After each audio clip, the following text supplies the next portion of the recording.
Hello, I'm Kevin Stannard. I'm Director of Innovation and Learning at the Girls' Day School Trust. I want to give you a bit of background into the Maths in Junior Schools project that will be running in schools across the GDST from September 2012. The results from Year 6 PIPS tests indicate that our schools continue to offer an outstanding education to girls in the primary phase.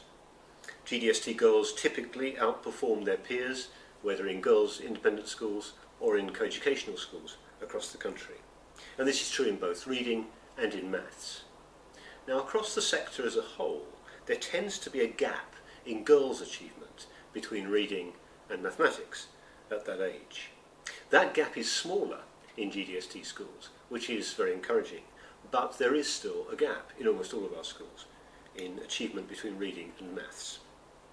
Now, there's no a priori reason why pupils shouldn't be as creative and as successful in maths as they are in other curriculum areas. There might be fundamental reasons why that gap has persisted over the years, and we want to address those fundamental reasons in the project that I want to describe. One of the issues is teacher experience and expertise, and in GDST schools, as is the case across primary schools in the country as a whole, primary teachers tend not to be, in the main, maths specialists themselves. The other factor is the role of parents. Surveys suggest that parents tend to be much more proactive and involved in their children's learning at home in areas that they're more comfortable and confident in, other areas of the curriculum, than in maths typically. As a result, whereas the creative curriculum and other initiatives that bring together and integrate subjects across the curriculum in junior schools in the GDST have been hugely successful, even in most of those cases, maths to some extent remains ring-fenced out of concerns around making sure that maths is delivered. Often, as a result, it's delivered in slightly less imaginative ways, often using worksheets, rather than being bound up in a dynamic, creative curriculum environment. Now, the aim of the project is to raise maths achievement of pupils by addressing these fundamental structural issues that arise around maths teaching in junior schools. And the maths project has a number of key planks to it that I want to just very briefly run through. One, in a sense the starting point, is to identify a number of specific strategies in teaching mathematics in junior school. A bundle of strategies that together would be aiming to raise pupil attainment in maths to Year 6. That bundle of strategies has been identified partly through talking to maths coordinators in our junior schools and identifying best practice, initiatives that have been proven to have worked. And the other angle is talking to maths educational experts at universities. That combination of things that we already do and new initiatives could well be a very potent one in raising attainment. But the second plank is absolutely crucial, and that is that developments and progress in maths teaching can only take place with increasing confidence in maths among junior school teachers generally. Teacher professional development is absolutely crucial to the success of this project.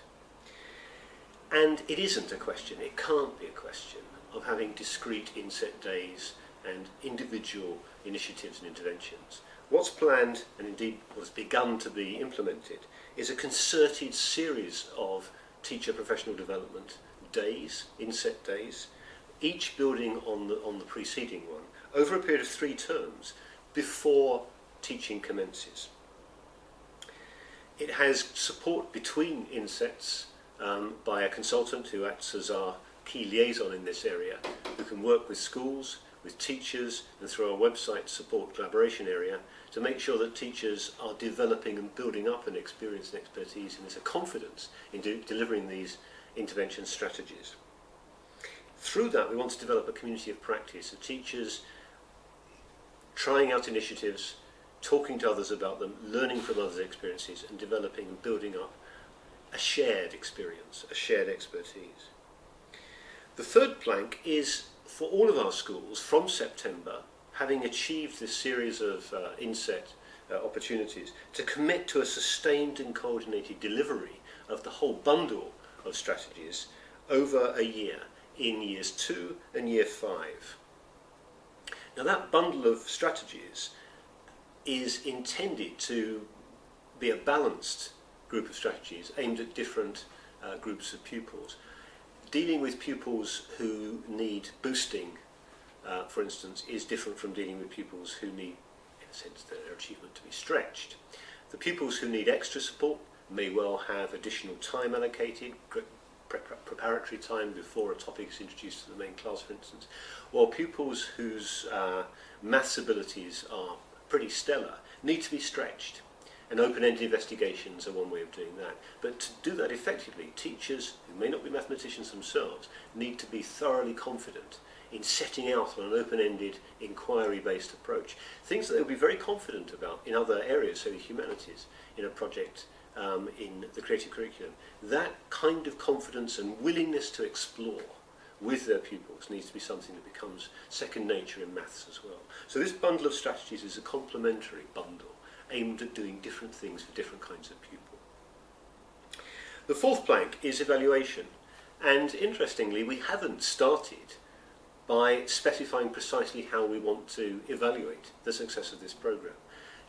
Building teacher confidence over a period of time is not going to be achieved by, in a sense, threatening teachers with a big stick even before we begin, by saying we're going to be looking at a particular set of tests and we're going to be measuring some progress on that basis. We want to negotiate an evaluation procedure which will be in place well before September when the project begins formally to be implemented in schools. But we want teachers to be confident that we have basically their interests and their development at heart, and only through that are we going to get pupil attainment being raised in maths, and that's the way around that we want to put it. We will put evaluation measures in place, looking at test results, looking at qualitative lesson observation, for instance, but that has to be negotiated so that everyone is, by consensus, agreed on how this is going to end. Now we believe that this approach represents a new and integrated, a coordinated approach to an identified problem. We've used data to identify a problem that we want to address by a coherent and integrated project based on teacher professional development. It's a new approach to professional development. As I say, rather than a discrete set of inset opportunities, this is something that is cumulative and progressive and building on inset opportunities, with the expectation that teachers go back to their schools and then feed that to back to other teachers, to colleagues in their schools, so that the whole community begins to benefit.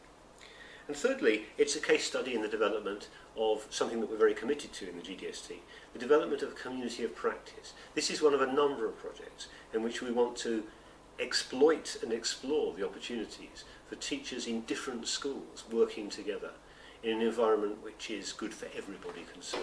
Developing a community of practice, in this case among maths teachers in junior schools, is a starting point. But it's something that we believe is a great strength of the GDST and something that will help our teachers to feel part of a much wider effort all towards the same end. Hopefully that's given you some flavour of the aims and objectives of the Maths in Junior Schools project in the GDST. Your teachers, pupils and parents within the GDST will be able to follow the programme in great detail through the GDST portal. I'm really excited, and my team is really excited about working with GDST teachers across trust schools to embed maths even more securely within a creative and innovative curriculum in junior schools. Thank you.